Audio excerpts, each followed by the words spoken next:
Bismillahirrohmanirrohim. Alloh taologa hamd sanolar, Habibi Muhammad alayhisalomga salovat va salomlar bo'lsin. Amma ba'd, assalomu alaykum va rahmatullohi va barakatuh. Iymon masalasida bir juda zo'r masala bor.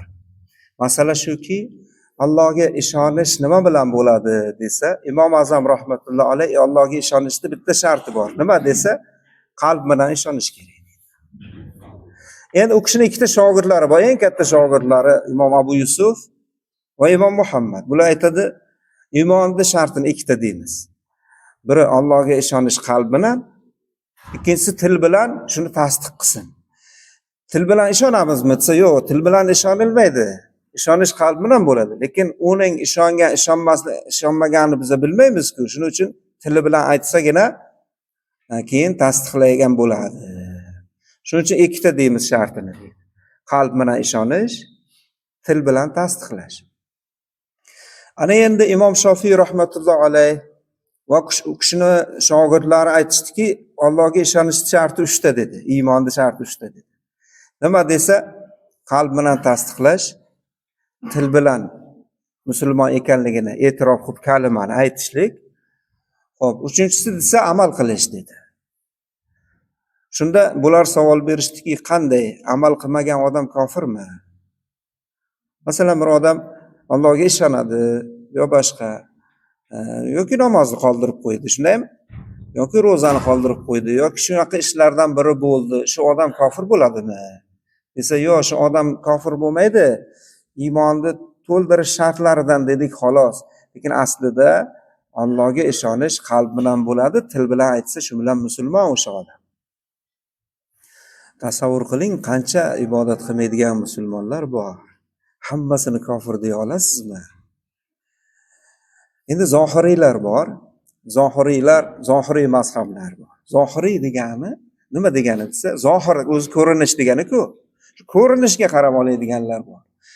Endi Qur'onda, hadislarda shunga dalolat qiladigan so'zlar bor. Ya'ni shu dalillar oldida ular Allohga ishonish sharti 3 ta.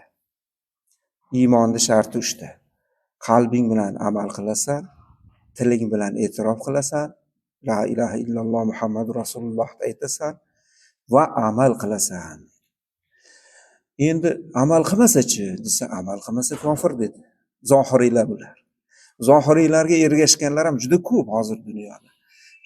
Shu mana bu dunyoda katta bo'ladigan urushlar bor-ku, falonchilar kofir deydi. Nega? U amal qilmadi deydi. Amal qilishdi iymonning sharti deb qabul qiladi. Endi bu narsani o'zi bunday chuqurroq o'ylab qaragan odam hech o'ligi yuvganmisiz? Kim yuvgan? Kirganmisizlar? O'sha tana, shu tanani iymonga aloqasi bo'lishi mumkinmi? U tana bir taxtaday narsa, shunday. Sopol idish bu. Iymon gavhar. Iymon nima bilan bo'lar ekan? Ruh bilan. Insonning ichida ruh bo'lmasa bir sopol idish u. Agar shuni bilmoqchi bo'lsangiz, yuvishga harakat qiling. Mayitni qo'yishga harakat qiling. Ana u tobutni ko'tarayotgan tobutni yog'ochi bilan tanani farqi qolmaydi. Shunday bo'lib qoladi. Men asta sekin yoshi o'tib bitta narsani bilyapmanki, inson bir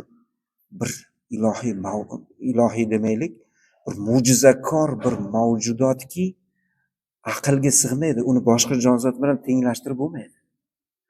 Alloh bekarga o'zimni xalifamni yerga tushiryapman demagan ekan. Ruhni hech o'ylab ko'rganmisiz? Qanaqa narsa u? U o'ylaydi, shunday? Fikrlaydi, tadbir qiladi. Bundan 100 yillik keyingi rejalarni tuzadi. Minglab, millionlab kitoblar yozilgan. Diniy, dunyoviy. U osmonga uchyapti inson o'sha aqli bilan. Boyagi tana bilan bo'layotgani yo'q bu narsa. Sopol idish bilan bo'layotgani yo'q. Bu ishonch qalbda bo'ladi. Men shu Qur'onning ichidagi oyatlarni bir ko'rdim. Shu iymon haqidagi oyatlarni ko'rdim. Hammasi ishonch ma'nosida. E'tiqod ma'nosida. sig'inish ma'nosida kelgan. Va bu narsani boyagi tana bilan qilolmaydi bu narsa. Bu jism, insonni tanasi bir ojizgina mavjudot. Filni tanasini o'ylang. Filni iymoni kuchli bo'lishi kerak odamlar. Gavdasi katta-ku. Ko'p ovqat yeydi-ku, ha, sigir. Baquvvat-ku sher insonlar. Ko'proq namoz o'qishi. U ham sig'inadi, lekin o'ziga yarasha. Sigirni, ha? Ho'kizni deymiz biza. Novvosni og'ilxonaga baylab qo'ying. Yo qo'chqorni og'ilxonaga baylab qo'ying. Shuni qassob semirgandan keyin so'yadimi? Shuning uchun boqilyaptimi? Boshqa nima uchun boqilyapti? Bitta odamni boylab qo'yingchi, san semirganingdan keyin so'yamiz deyingchi, shu semiradimi? Ha, o'lishini bilsa, so'yilishini bilsa, shu odam semiradimi? Bu boshqacha jonzot bu inson. Juda aziz jonzot. Faqat ba'zi bir ishlar bilan o'zini obro'sini to'kib qo'yadi. Endi ishlarimiz bor, gunohlarimiz bor. Va Alloh gunohlarimizni kechirsin. Ibodatlarni ham mana shu qalbimiz bilan qilishligimiz nasib qilsin. Qabul qilsin. Va sallallohu Muhammad va alhamdulillah. Robbim amr ma'ruf bo'lgan joyga rahmatingni yog'dirar ekansan. Ota-onalarimizni, o'tganlarimizni qabriga yog'dirgin shu rahmat.